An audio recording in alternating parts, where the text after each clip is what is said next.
Tonight, the elemental element was freedom of speech.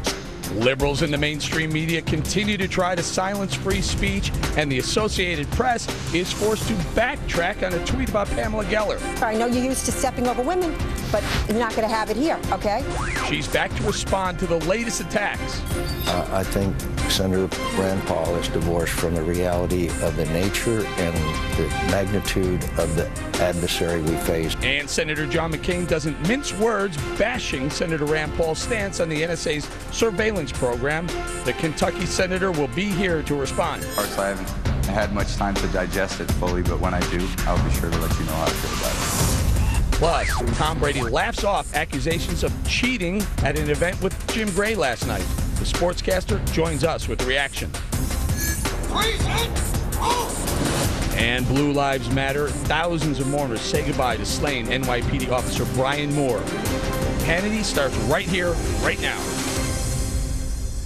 Welcome to Hannity. I'm Eric Bowling in for Sean. Free speech is under attack tonight in America. At the center of the latest controversy is Pamela Geller, who's being accused of provoking Muslim jihadists to attack a cartoon contest she organized in Texas. The more recent attempt to undermine or distort her intentions comes from the Associated Press. Last night, after Geller did an interview with the news service, it tweeted this out, quote, Pamela Geller says she has no regrets about Prophet Muhammad cartoon contest that ended in 2 deaths. Well, predictably, outrage followed, forcing the AP to clarify that tweet, because what Geller actually said was that she had no regrets. The event ended with gunfire and not deaths. That didn't stop groups like CARE from attacking her anyway.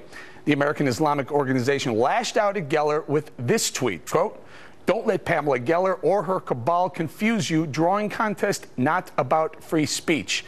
The tweet included a link to an article accusing Geller of being a peddler of hate. So here now to respond to the latest attacks on her character and intentions is author and columnist Pamela Geller. Pam, let's start with the CAP. You had that interview. Boy, that tweet they sent out after kind of was almost like judge, jury, and executioner all in one. Yeah, well, I had not wanted to do that interview, but that's a whole other story. The question is, why is the media carrying water for the most radical and extreme ideology on the face of the earth?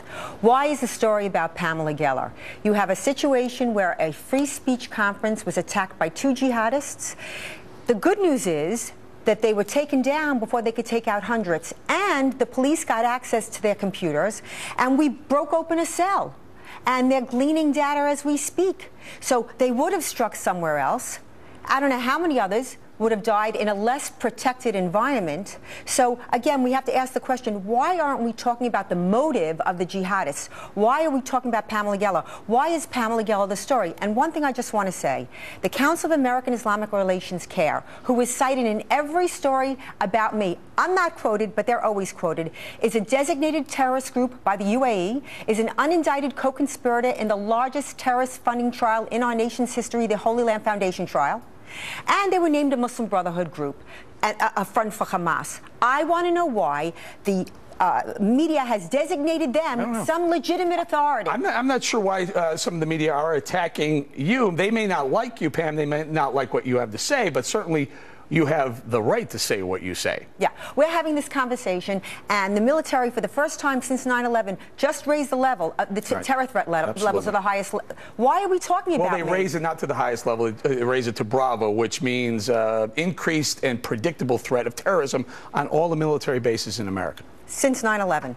Well, okay, since 9/11, fair enough. Let me ask you this. The FBI, today we found out that the FBI gave Garland, Texas Police Department 3-hour notice that these 2 jihadists were on their way to your event.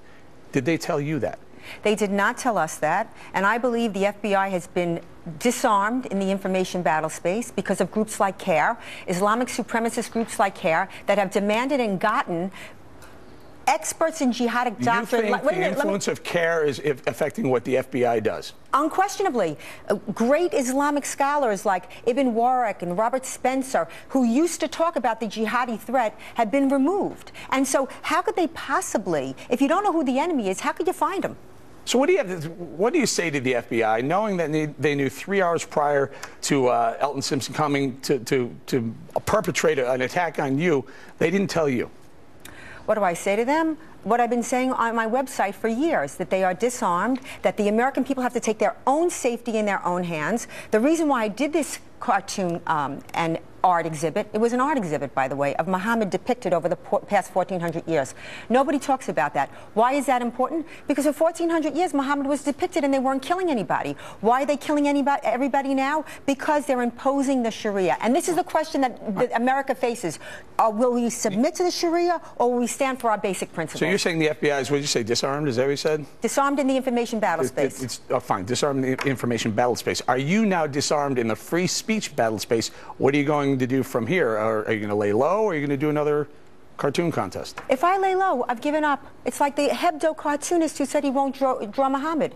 I'm never going to give up. I'm never going to give up my freedom. I'm never going to give up the fight. And the one thing I do want to say is, for everything people are seeing in the media, I am receiving tens of thousands of emails of support. Don't stop. Thank you so much. There's a dichotomy between what the media is saying and what the American people are feeling. All right, we'll leave it right there. Pam Geller, be safe. Thank you, sir. Thank you very much. And author and columnist, that was author and columnist Pamela Geller. Thanks to you. Pamela, if the liberals are upset about a cartoon contest, wait until they read David French's latest column for the National Review on the cartoon controversy. He writes in part, quote, "I'm far more hateful than Pamela Geller. In fact, I'd argue there's no way that she could hate jihad more than I do. I've seen jihad up close in an Iraqi province where jihadists raped women to shame them into becoming suicide bombers, where they put bombs on little boys' backpacks, then remotely detonated them at the family gatherings, where they beheaded innocent civilians while cheering wildly like they were at a soccer match, and where they shot babies in the face to send a message."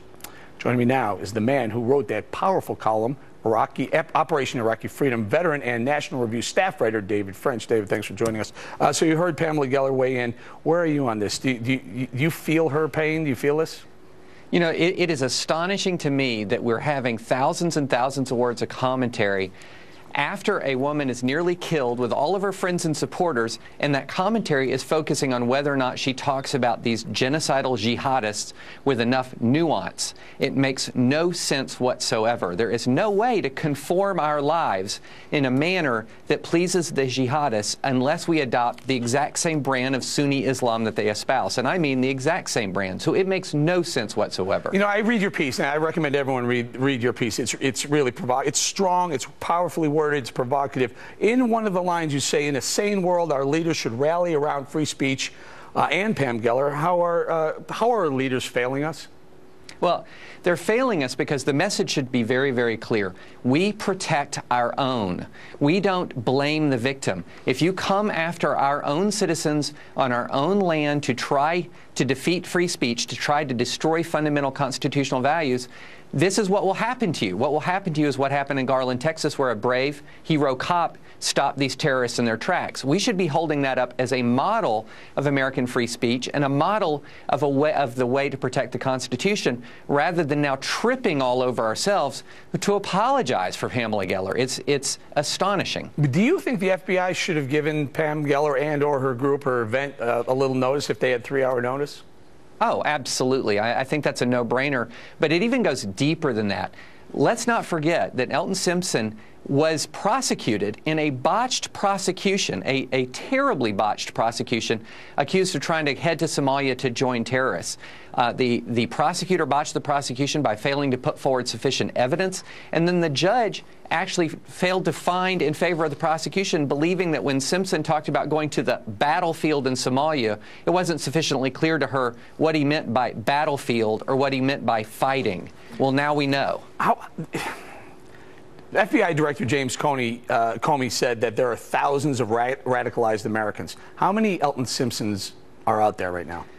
You know, that's the thing, that we don't have any way of knowing that right now, and that's why we're missing the forest for the trees. We're spending all of this time talking about whether Pamela Geller is nuanced enough and uses exactly the right words to describe jihadists, when what this tells us is we've had our first ISIS-inspired terror attack, and ISIS is promising more.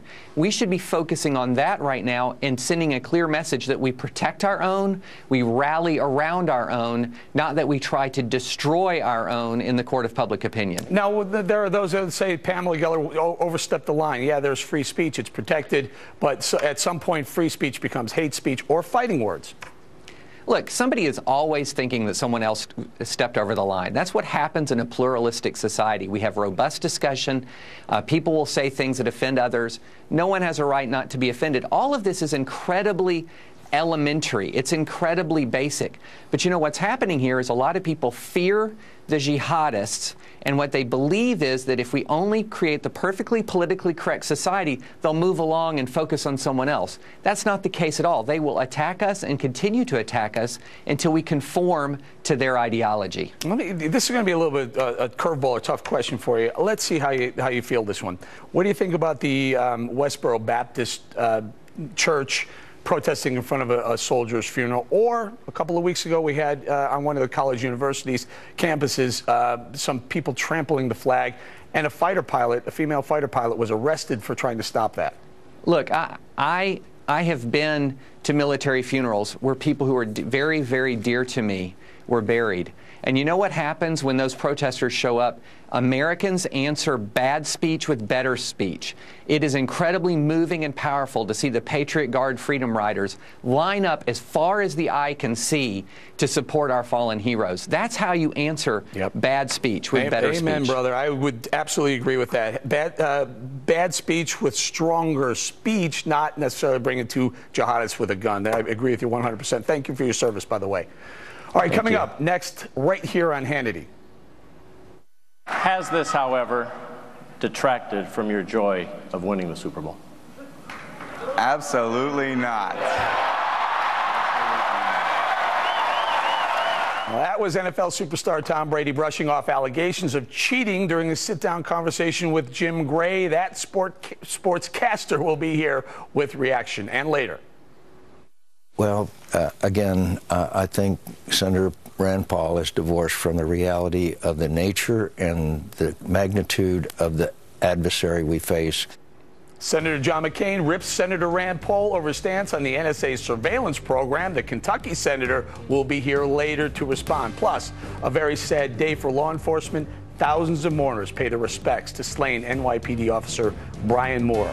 All that and more as Hannity continues.